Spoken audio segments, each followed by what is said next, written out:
Bonjour, c'est Alphonse Dongo, journaliste économique et financier depuis le Congo-Brazzaville. Chose promise, chose due, j'aurais dû en principe être ici avec Maurice Mpompolo, le directeur général de l'hôpital général de Dolisie, qui m'a fait le plaisir, à sa demande d'ailleurs, de me recevoir pendant près de 3 heures d'horloge pour se fendre d'un droit de réponse, document à l'appui.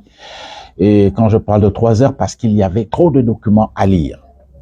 Alors, je lui ai proposé que, après ton audition à la CIT, je serais tout heureux de te recevoir dans les mêmes proportions de temps, c'est-à-dire 10 minutes 34 secondes que j'avais accordé à Fred Makita et sur ma page pour que tu puisses répondre seulement sur le point, sur la gestion qui est faite des 43 800 000 francs CFA dont a parlé Fred Makita au cours de l'entretien que j'ai eu avec lui.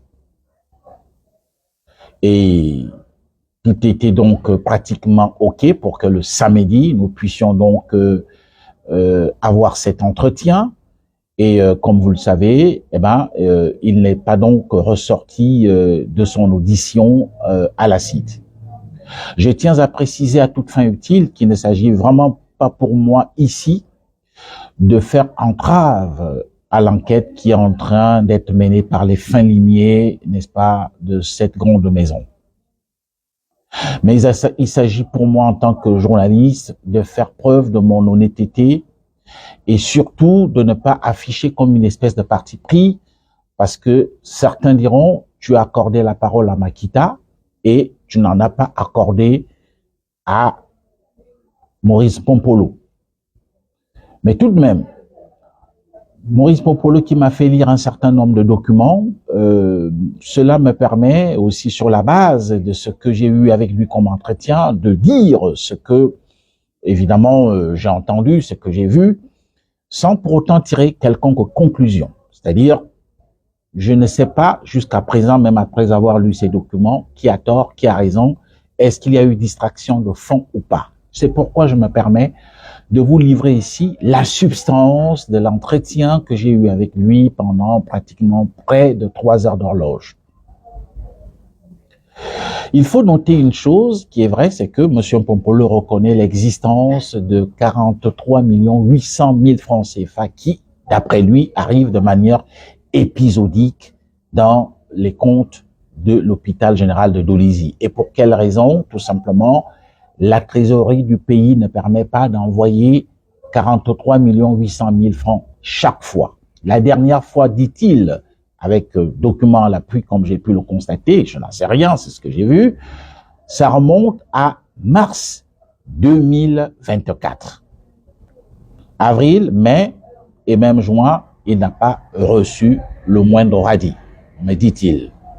Je laisse cette information à l'actif, n'est-ce pas, des services des finances qui pourraient me contredire parce que je n'ai pas pu mener à bien un audit. Je ne suis pas auditeur, je ne suis pas expert en audit pour confirmer ou pour infirmer cette information.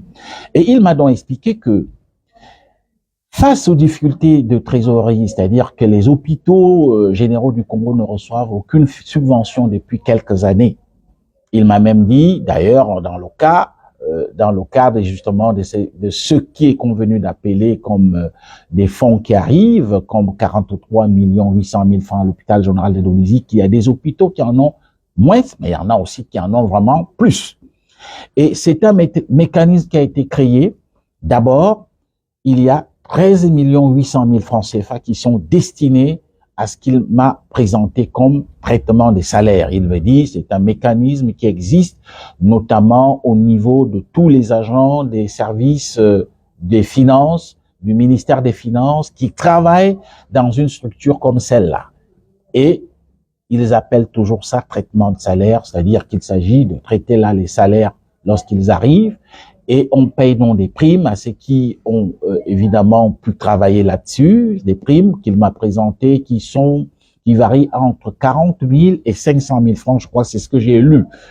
Et il y a aussi toujours dans ces 13 800 000 Une partie est réservée pour payer parfois des consultants, c'est-à-dire des professeurs de médecine qu'on peut appeler à Brazzaville pour venir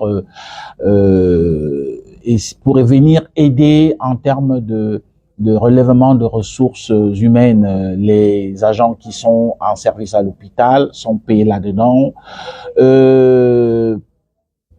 Là aussi, il m'a dit que même Fred Makita devait être payé toujours dans cette enveloppe de 13 800 000 francs CFA.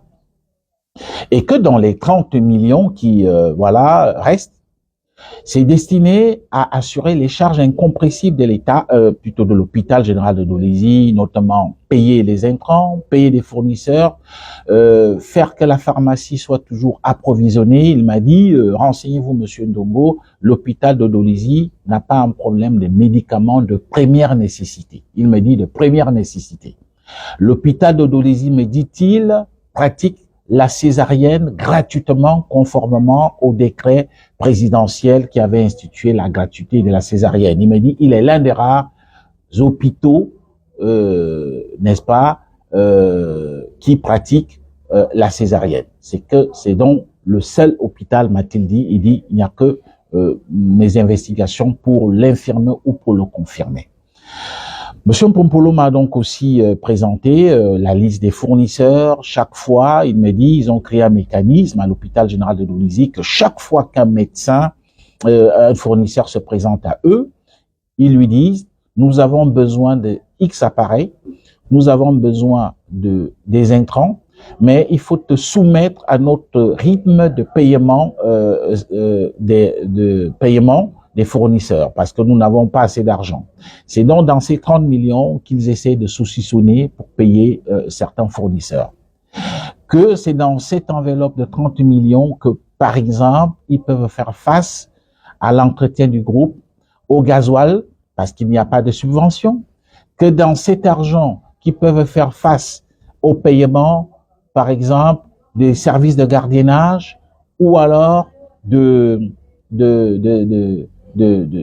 ménage de l'hôpital de Dolésy.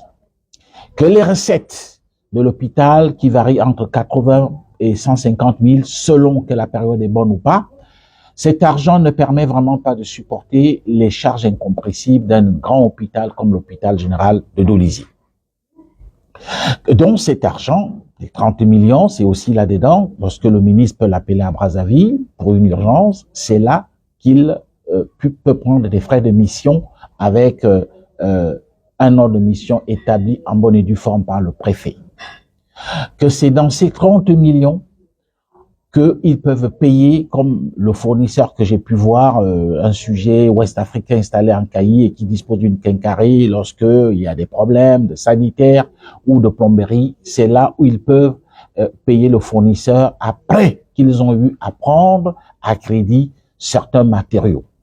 Donc, voilà les explications qu'il m'a données. Moi, en tant que journaliste de la presse économique, je suis dans l'incapacité totale de vous dire il y a des tournements ou il n'y en a pas. Seuls les services habilités peuvent le démontrer.